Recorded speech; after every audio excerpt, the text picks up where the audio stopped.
മുകളിൽ ക്വസ്റ്റ്യൻ കിടക്കുന്നുണ്ടോ നിങ്ങൾ? ആ ക്വസ്റ്റ്യൻ ഏത് ചാപ്റ്ററിലെയാണ്? മോഷൻ സ്ട്രൈറ്റ് ലൈൻ ആണ്, ഗ്രാഫ് അല്ലേ, വെലോസിറ്റി ടൈം ഗ്രാഫാണ്.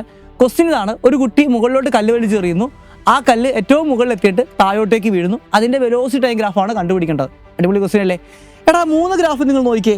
ഇതിനകത്ത് ആദ്യത്തെ ഗ്രാഫ് അല്ല എന്ന് 100% നമുക്ക് എന്താണ് ഉറപ്പാണ്. അതിന് കാരണം എന്തായിരിക്കും? അത് മറ്റൊന്നുമല്ല, ഇനിഷ്യലി ആ കുട്ടി മുകളിലോട്ട് ബോൾ എറിയുമ്പോഴത്തേക്കും അതിന് വെലോസിറ്റി കൂടുതലാണ്. അപ്പോൾ ഈ ഗ്രാഫിനകത്ത് വെലോസിറ്റി 0 അല്ലേ? അപ്പോൾ ഈ ഗ്രാഫ് വരില്ല.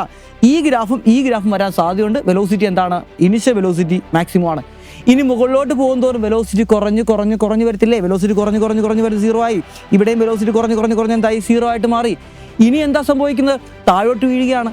താഴോട്ട് വീഴുമ്പോൾ എന്താ സംഭവിക്കുന്നത്? വെലോസിറ്റി കൂടുകയല്ലേടാ മക്കളെ ചെയ്യുന്നത്. അപ്പോൾ വെലോസിറ്റി, ഇവിടെ വെലോസിറ്റി കൂടുന്നുണ്ട്, ഇവിടെയും നെഗറ്റീവ് ഡയറക്ഷനിൽ വെലോസിറ്റി കൂടുന്നുണ്ട്. അപ്പോൾ ഏതാണ് കറക്റ്റ്? നമുക്കറിയാം, മുകളിലോട്ട് പോകുന്ന വെലോസിറ്റി നമ്മൾ പോസിറ്റീവായിട്ട് എടുത്തു കഴിഞ്ഞാൽ താഴോട്ടേക്ക് കല്ല് വരുന്ന വെലോസിറ്റി എന്തായിരിക്കും? നെഗറ്റീവായിരിക്കും. അപ്പോൾ നെഗറ്റീവ് ഡയറക്ഷനിലോട്ട് വെലോസിറ്റി എന്ത് ചെയ്യുന്നു? ഇൻക്രീസ് ചെയ്യുന്നു. അപ്പോൾ ഇതല്ലേടാ മക്കളെ ഗ്രാഫ്. ഈ ഗ്രാഫ് മക്കളെ പഠിച്ചു വെക്കുക. ഒരു ബോഡി മുകളിലോട്ട് വന്ന് താഴോട്ട് വരുന്ന ഗ്രാഫാണ്. അപ്പോൾ ഈ ഗ്രാഫ് എന്ന് പറയുന്നത് അതിൻ്റെ സ്പീഡ് ടൈം ഗ്രാഫാണ്. ഇനി ഈ ഗ്രാഫ് എന്ന് പറയുന്നത് എന്താണ്? നേരെ തിരിച്ചാണ്. മുകളിൽ നിന്നൊരു ബോഡി എന്ത് ചെയ്യുന്നു? താഴോട്ട് വീഴുന്നു, എന്നിട്ട് അത് ബൗൺസ് ബാക്ക് ചെയ്ത് മുകളിലോട്ട് പോകുന്നു. അതിൻ്റെ സ്പീഡ് ടൈം ഗ്രാഫാണ്. അടിപൊളിയായിട്ട് 3 ക്വസ്റ്റ്യൻ നമ്മൾ ഡിസ്കസ് ചെയ്യില്ലടാ ഒറ്റ ക്വസ്റ്റ്യൻ. പുലി ക്വസ്റ്റ്യൻ അല്ലടാ മക്കളെ ഇത്.